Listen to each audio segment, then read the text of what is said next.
अस्सलाम वालेकुम नाजरीन, खैर मकदम है आपका हाईटेक टीवी न्यूज में। मैं हूं ज़ैनब गजाली। चलिए नजर डालते हैं आज की नेशनल और इंटरनेशनल खबरों पर। मुंबई हाई कोर्ट ने दिल्ली यूनिवर्सिटी के साबिक प्रोफेसर जीएन साई बाबा को बरी कर दिया और इनकी उम्र कैद की सजा को भी मंसूख कर दिया। मंगल 5 मार्च मुंबई हाई कोर्ट की नागपुर बेंच ने जीएन साई बाबा और दीगर 5 गैर कानूनी सरगर्मियां रोकथाम एक्ट यूएपीए के तहत एक केस में माओ नवाज ग्रुपों से ताल्लुक का इल्जाम लगाते हुए सजा का कुलअदम कर दिया है। मुंबई हाई कोर्ट के नागपुर बेंच के जस्टिस विनय जोशी और वाल्मीकि एसए मैनेजर्स ने ये फैसला दिया है। जीएन साई बाबा और इनके दीगर साथी मुलजिमीन को 2014 में माओ नवाज ग्रुपों से रवाबित रखने और मुल्क मुखालिफ सरगर्मियों में मुलविस होने के इल्जाम में गिरफ्तार किया गया था। सुप्रीम कोर्ट में इलेक्टोरल बॉन्ड के खरीदारों की फहरिस्त देने के लिए एसबीआई के जरिए मांगी गई मोहलत पर कांग्रेस के कौमी सदर मल्लिकार्जुन खड़गे ने सख्त रद्द अमल का इजहार किया है। इन्होंने इस जमन में मोदी हुकूमत की मंशा पर ही सवाल खड़ा करते हुए कहा है कि मोदी हुकूमत मुल्क के सबसे बड़े बैंक का इस्तेमाल अपने मुश्तबा और मशकूक लेन देन को छुपाने के लिए ढाल के तौर पर इस्तेमाल कर रही है। कांग्रेस के कौमी सदर ने कहा कि सुप्रीम कोर्ट ने इलेक्टोरल बॉन्ड के तौर पर ब्लैक मनी को वाइट करने की हुकूमत की स्कीम को खत्म कर दिया है। अदालत ने इन लोगों के बारे में मालूमात तलब की है जिन्होंने बीजेपी को इलेक्टोरल बॉन्ड खरीद कर दिया था, मगर अब बीजेपी चाहती है कि ये काम लोकसभा इंतखाबात के बाद किया जा रहे। वाज़ह रहे कि गुज़िश्ता माह सुप्रीम कोर्ट ने इलेक्टोरल बॉन्ड को गैर आईनी करार दिया था। वादी कश्मीर में खुश्क मौसम के बीच शबाना दर्ज हरारत मुसलसल नुक्ते अंजमात से नीचे दर्ज हो रहा है, जिससे रात के दौरान लोग ठठरती सर्दियों से जूझ रहे हैं। इधर महकमे मौसमियात ने वादी में बर्फबारी के एक और मरहले की पेशनगोई की है। मुतल्लिका महकमे के एक तर्जुमान ने बताया कि वादी में 10 मार्च तक मौसम मजमूई तौर पर खुश रहने का इम्कान है। इन्होंने कहा कि इस दौरान 6 और 7 मार्च को कहीं कहीं हल्की बर्फबारी और बारिशें हो सकती हैं। इनका कहना था कि वादी में 12 से 14 मार्च तक बेशतर मुकामात पर हल्की से दरमियानी दर्जे की बर्फबारी या बारिशों का इम्कान है। उत्तर प्रदेश की रामपुर एमपी एमएलए खुसूसी अदालत से मफरूर करार दिए जाने के बाद साबिक रुकन पार्लियामेंट और फिल्म अदाकारा जया प्रदा अचानक अदालत में पहुंच गई, जहां इन्हें हिरासत में लेकर कटहरे में खड़ा किया गया। जया प्रदा ने अदालत को यकीन दिलाया कि वो अब हर समात पर जाती तौर पर अदालत में हाजिर रहेंगी।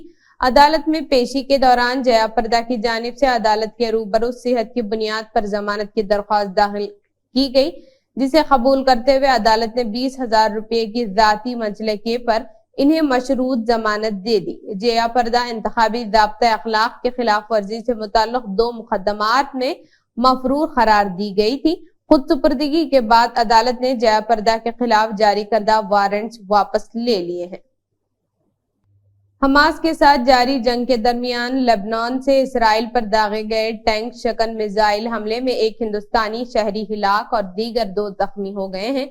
ये हमला इसराइल की शुमाली सरहद के करीब किया गया। रिपोर्ट के मुताबिक ये तीनों हिंदुस्तानी केरला के रिहायशी हैं। ये मिसाइल हमला पीर की सुबह तकरीबन 11 बजे इसराइल के इलाके गलीली में हुआ। बताया जा रहा है कि मिसाइल एक खेत में गिरा, जहां काम करने वाले लोग इसकी जद में आ गए। इस हमले में हिलाक होने वाले हिंदुस्तानी शहरी की शनाख्त पेंटी मैक्सवेल के तौर पर हुई, जो केरला के कोल्लम का रहने वाला है।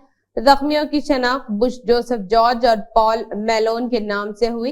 एक सरकारी जरिए से बताया कि जॉर्ज को मिसाइल हमले में झुलसने की वजह से करीबी बेलेंसन अस्पताल दाखिल कराया गया। इसका चेहरा जल गया है।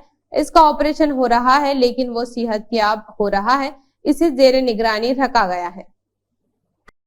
वजीर आजम के मेरा देश मेरा परिवार के बयान के बाद बीजेपी ने इस ताल्लुक से मुहिम शुरू कर दी है, लेकिन कांग्रेस के लीडर जयराम रमेश ने ये सवाल करते हुए बीजेपी को खामोश कर दिया है कि अगर मुल्क के 140 करोड़ लोग वजीर आजम के परिवार हैं, तो इन्होंने अपने इस परिवार का भरोसा क्यों तोड़ दिया और इनके साथ क्यों नाइंसाफी की। कांग्रेस के लीडर जयराम रमेश ने खबर रसां एजेंसी ANI से बात करते हुए कहा कि हमारे भी अव्वलीन तरजीह मुल्क के लोग ही हैं। हम महंगाई, बेरोजगारी, माशी عدم استحکام اور پولرائزیشن کے خلاف ہم وطنوں کی آواز اٹھا رہے ہیں۔ اگر 140 کروڑ ہندوستانی ان کے پریوار ہیں تو انہوں نے اپنے اس پریوار کا اعتماد کیوں توڑا اور ان کے ساتھ ناانصافی کیوں کی؟ جے رام رمیش نے مزید کہا کہ گزشتہ 10 سال ان کے پریوار ملک کے لوگوں کے لیے انیائے کال دور ناانصافی کا رہا۔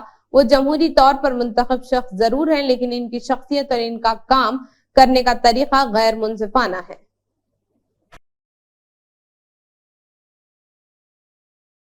میکسیکو کی جنوب مشرقی ریاست کوئنٹارو میں پیر کی صبح ٹریکٹر ٹریلر اور مسافر وین کے ٹکرانے کے حادثے میں 3 نابالغوں سمیت 9 افراد کی موت ہو گئی۔ مقامی میڈیا نے بتایا کہ ریاست کوئنٹانو کے اٹارنی جنرل کے دفتر کے بیان کے مطابق فیڈرل ہائی وے 307 پر پیش آنے والے حادثے میں 6 افراد زخمی ہوئے۔ حادثہ مقامی موقع کے مطابق صبح 4 بجے شاہراہ کے ریفارما ایگریا پورٹو جوری سیکشن پر ایکس حاجل چوراہے کے نزدیک پیش آیا۔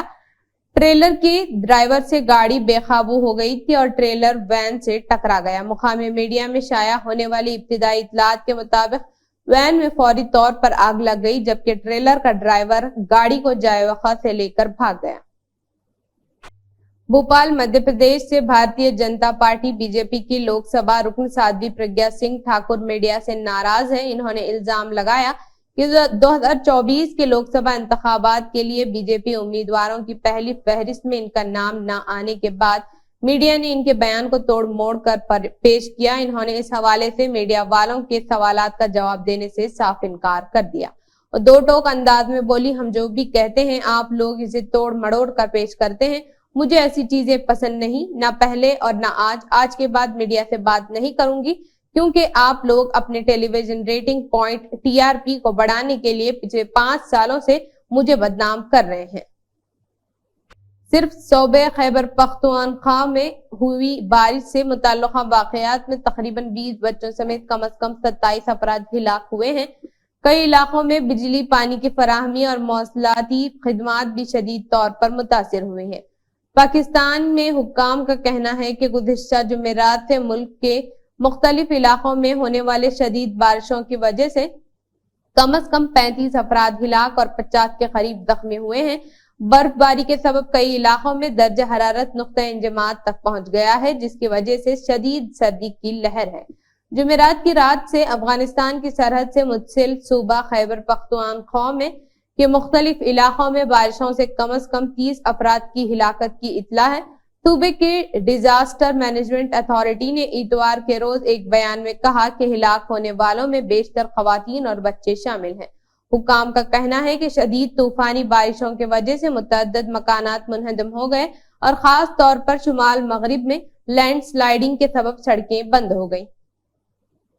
کاشی وشوناتھ مندر ٹرسٹ کے چیف ایگزیکٹو آفیسر CEO وشو بھوشن مشرا نے گیان واپی مسجد کے جنوبی تہخانے کی چھت کی مرمت کے لیے ضلع جج کے عدالت میں درخواست دائر کی ہے۔ پیر کو دی گئی درخواست میں کہا گیا کہ نماز ادا کرنے والے ہجوم کی وجہ سے پیدا ہونے والے لرزش کے سبب چھت سے پتھر گر گیا۔ گیان واپی مسجد سے متعلق مقدمات کے خصوصی سرکاری وکیل راجیش مشرا نے کہا کہ مندر ٹرسٹ کے CEO نے جنوبی تہخانے کی چھت پر نماز کے لیے آنے والے نمازیوں کی بھیڑ کو روکنے کا بھی مطالبہ کیا ہے۔ انہوں نے کہا کہ عدالت نے درخواست پر سماعت کے لیے 19 مارچ کی تاریخ مقرر کی ہے۔ اپنی درخواست میں مشرا نے تذکرہ کیا کہ ضلع جج کی عدالت کے 31 جنوری کے حکم کے مطابق مندر کے ٹرسٹ بورڈ نے گیان واپی مسجد کے جنوبی تہخانے کے اندر دیوتاؤں کے باقاعدہ پوجا کرنے کے لیے ایک پجاری کا انتظام کیا ہے۔ انہوں نے پجاری سے بتایا کہ تہخانے کی دیواریں اور چھت خستہ حالت میں ہیں اور چھت سے پانی ٹپک رہا ہے۔ چھٹ کے شہتیر میں ایک شگاف ظاہر ہو رہا ہے۔ پچھلے چند ہفتوں میں یہاں نماز پڑھنے کے لیے آنے والوں کی تعداد میں بہت اضافہ ہوا ہے۔ وزیر اعظم مودی نے کہا ہے کہ مرکز تلنگانہ کے ترقی کے لیے پابند عہد ہے اور تلنگانہ جنوبی ہند کے گیٹ وے ہے۔ وزیر اعظم نے اپنے 2 روزہ تلنگانہ دورے کے حصے کے طور پر ضلع سنگے ریڈی میں 7,200 کروڑ روپے کے مختلف ترقیاتی پروجیکٹس کا سنگ بنیاد رکھا۔ ان میں سڑک، ریل، پیٹرولیم اور قدرتی گیس کے جیسے متعدد اہم شعبے شامل ہیں۔ وزیر اعظم نے قومی شاہراہ کے 3 پروجیکٹس کا افتتاح کیا اور سنگ بنیاد رکھا۔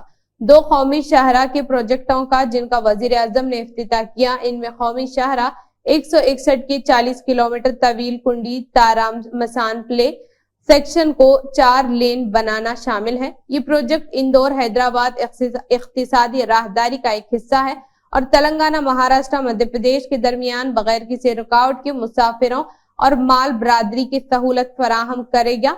वजीर आजम ने कौमी शाहरा 167 के 47 किलोमीटर तवील मरियालगोड़ा से कोदाड़ सेक्शन को 2 लेन में अपग्रेड करने का काम का भी इफ्तिताह कर दिया है। तो ये थी आज की अहम खबरें। फिर मिलते हैं नई खबरों के साथ, तब तक जुड़े रहिए हाईटेक टीवी न्यूज के साथ।